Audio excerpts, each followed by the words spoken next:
All right, I've got 11 by 15 piece of paper. I've got a hard pencil. It's an F pencil, hard lead. I'm just going to follow my value sketch that I have, working with that lead line. And since I've already drawn out the value sketch, I kind of know where my eye level line is sitting about here. The side. Lead line, top goes down to the horizon line. Bottom line goes up to the horizon line. Top line goes down to the eye level line. Eye level line and horizon line are the same thing. I kind of interchange them.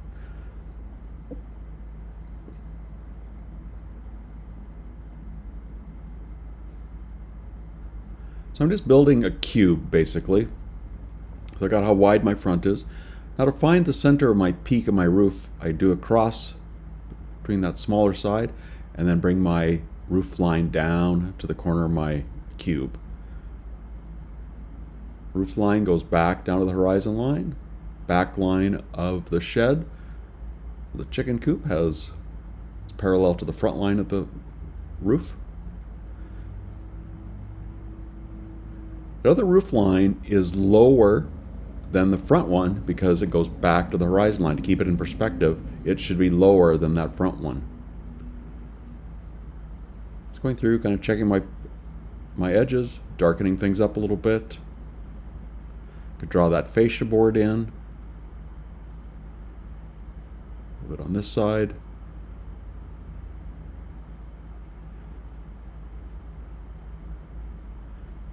I'm going to alter my line just a little bit here. I'm going to make this line just a little bit flatter coming off that side of my chicken coop. Those little braces. On my corners, I like to kind of draw 3 lines. So one side is for the back, one side of that corner is for the back side, and then one's for the front side. On this side, I can just see one side.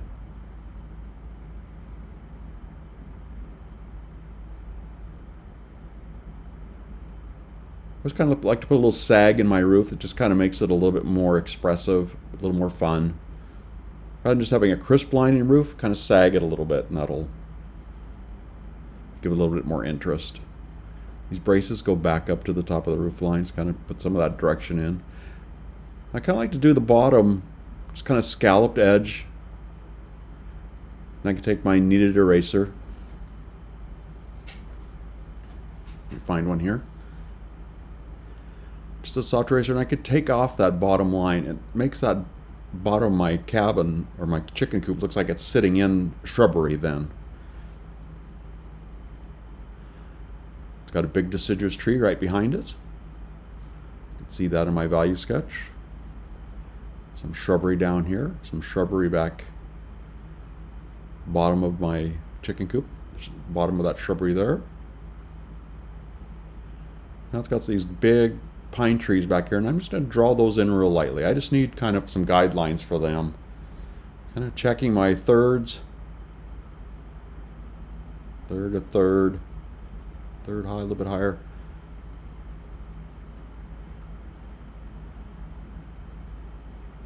The back of my lawn back there, some shrubbery.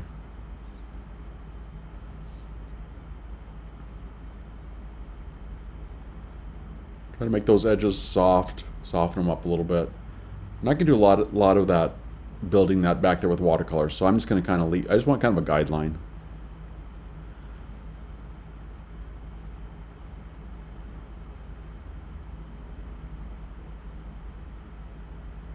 Kind of trying to find my thirds here. So a third both vertically and horizontally. It's kind of my focal point area. It's my hot spot of my painting, so I kind of want to put my focal point there.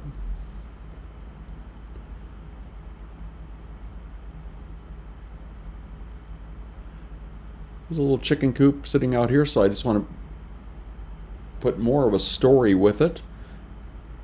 I'm going to put a little rooster sitting right here, right in my focal point area. I've drawn a lot of roosters, so I kind of know the shape of them.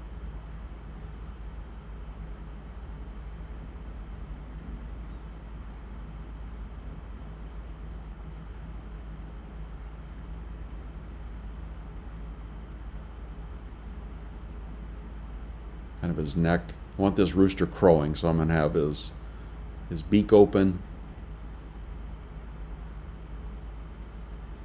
Again, I'm just doing really rough outlines. Give his comb in there. I just want a little action back there, a little something happening in my painting, and to give it a story. It's a chicken coop. It's got a rooster standing out in front of it, making some noise. Ground him a little bit down here. Make him stand on something, give him a stage.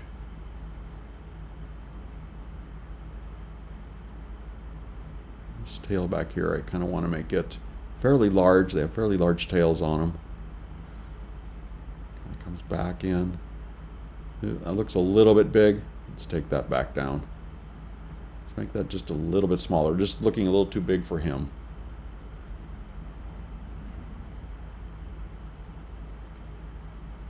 That seems to fit him a little better. Let me just reshape this a little bit.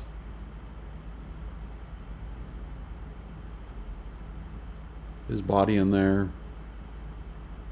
Connects to his legs. Nice big feet.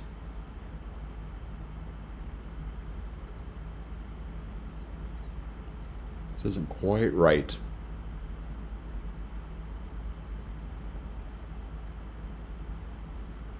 There we go. Now starting to ground him a little bit more. He's starting to look a little straighter. Pull some of these foliage away from him a little bit.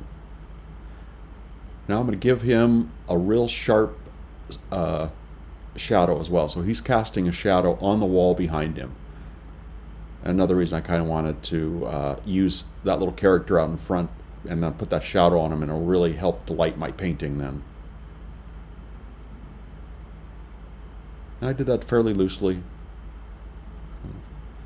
Put those shrubs back in, take out the lines you don't need.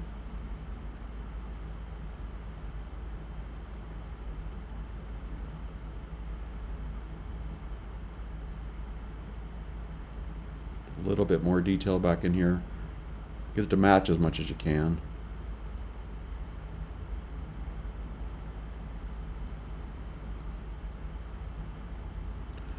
Let's come through, straighten some lines up. I'm trying to stay fairly light. I'm drawing right on my watercolor paper.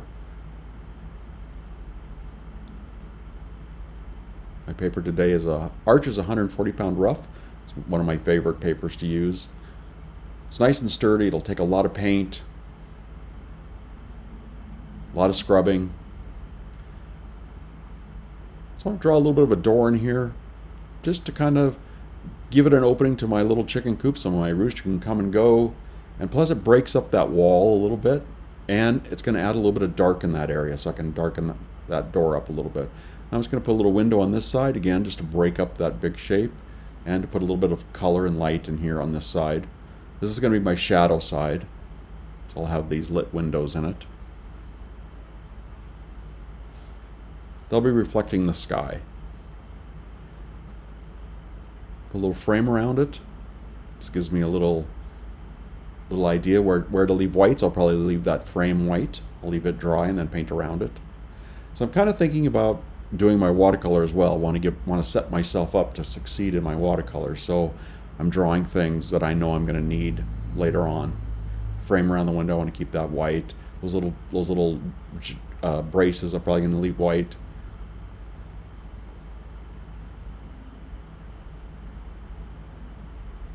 Check things, connect my rooster. I'm going to darken up this rock a little bit, darken up the stage, give it 3 sides. Should have a top, a side, and a front.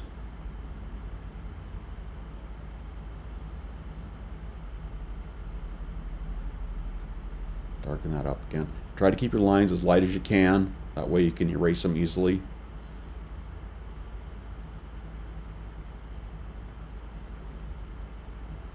Clean up some lines. The shrubbery just a little bit bigger. I can resize things a little bit. Take out those inner lines.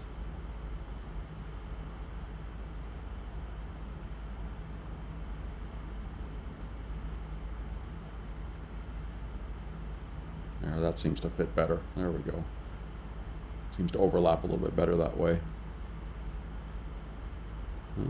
Let's repeat that little rock shape over here a little bit. Doesn't all need to be shrubbery, it can be rocks and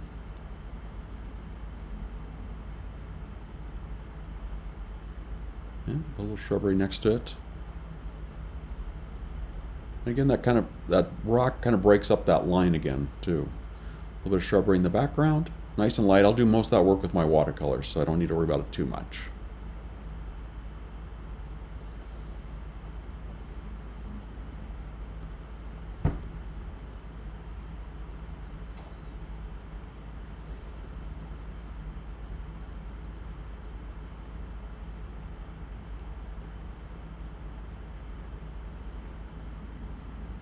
Gonna add just a little bit of front lawn in here a little bit. Just a few lines to kind of... Again, I'm looking at breaking up these big shapes. There's a big shape in front. I need to break it up with some shadows, some different colors, things like that. But darken up my trees a little bit, just real lightly, gives me a guideline of what to do with my... I'm going to be putting some dark trees back there, where to leave sky holes.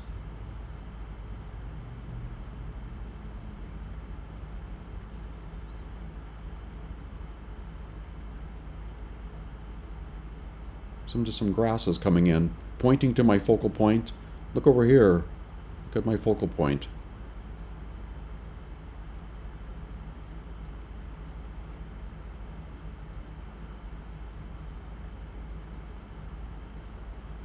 All right, I think that should about do it.